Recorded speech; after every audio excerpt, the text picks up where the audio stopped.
So the best way to understand what it's like to have an intellectual awakening, I guess, is that you start to see beauty in the realm of thought. And so that makes it so that certain thoughts, as they appear next to each other or in tone to each other, you start to tell if there's like a pattern or a song there between the thoughts. And your thinking starts to become based off of that sense of beauty.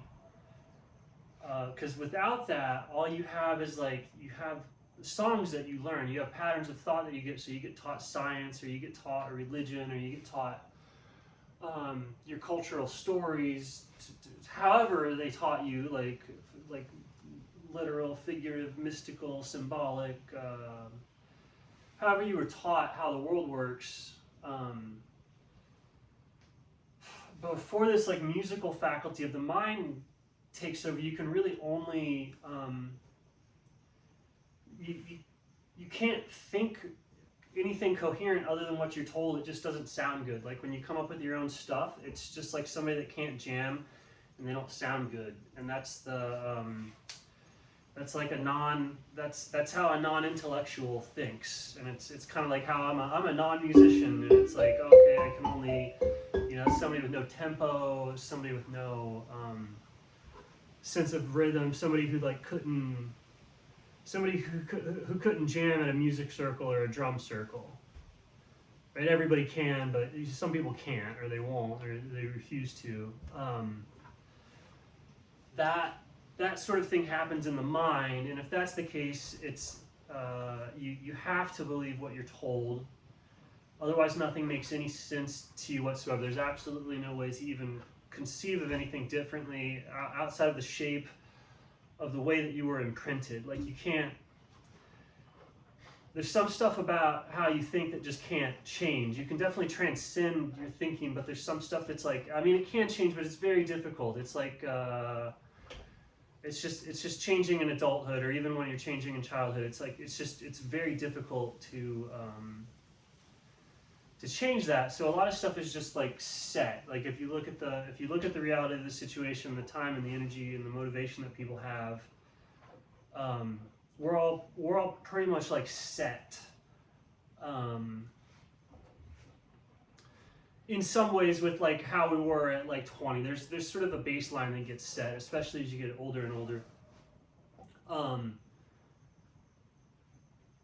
And so within that setting, if you can't hear the music, which is it's real, but it's not there scientifically. It's not there scientifically. There is no music scientifically other than patterns that people point out artistically. And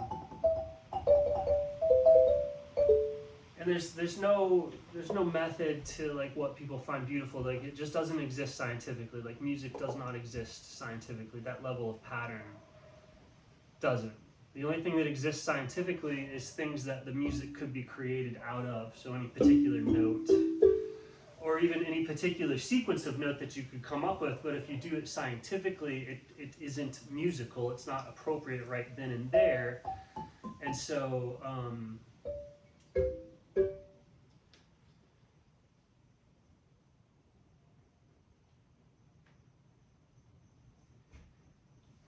you just have to evaluate things based off of how they fit within your imprinting or within your conditioning, which is like, even if you, that the conditioning goes super deep. Like, people try and use deconditioning agents like psychedelics to alter the conditioning, but a lot of it, like, that stuff only goes so deep. And so that's why you'll see when people recreate religions, they follow the religion of their imprinting.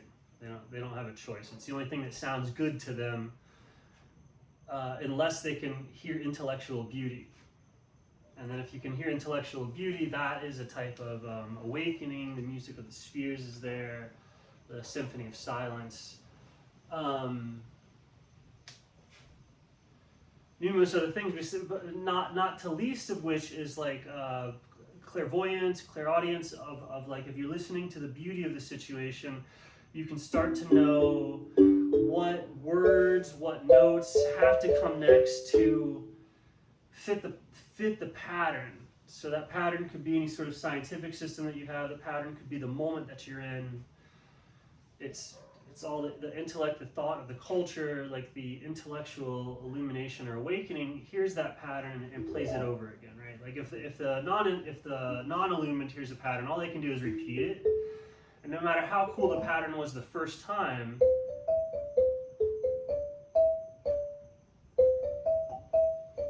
if there's no variation to it, and the variation isn't done with timing and with that je ne sais quoi, that musicality, it just becomes repetitive, agitating noise. So like, no, there's nothing, everyone tries to say everything, oh, it's a set frequency, or like healing is at this frequency and the heart's at that frequency and all that stuff. This is all people's materialistic imprinting, and then them exploring metaphysics without having had a true intellectual awakening, which is the attention to beauty. And there's objective beauty, and everyone kind of comes to close to the same place.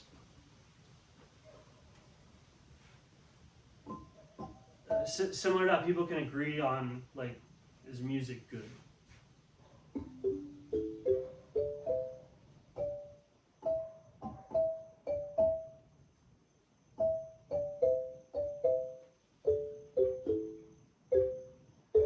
And so people that have not had an intellectual awakening often can't appreciate the beauty or the harmonics of very truthful and thus musical thought.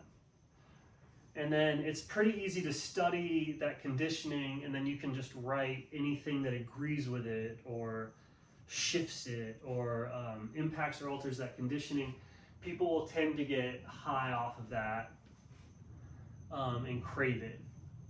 So things that reinforce the conditioning, or things that like invert or try and change the conditioning, are usually like the best sellers or the most popular, like, music, or the most popular ideas at the time.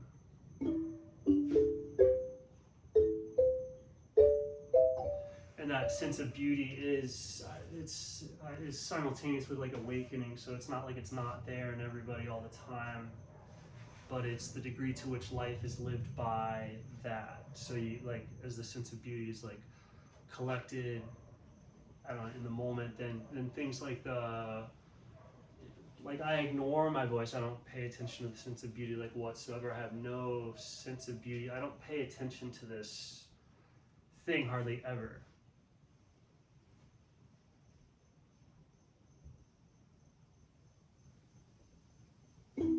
And so finding the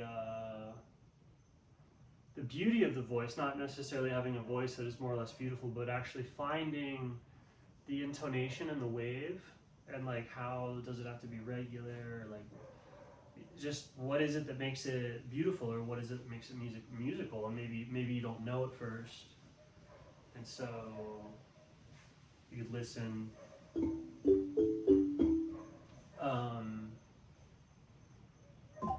And then the same thing sort of happens with thought. So you can sit there and you go, whatever you're thinking about, and it's like, where is the beauty in that?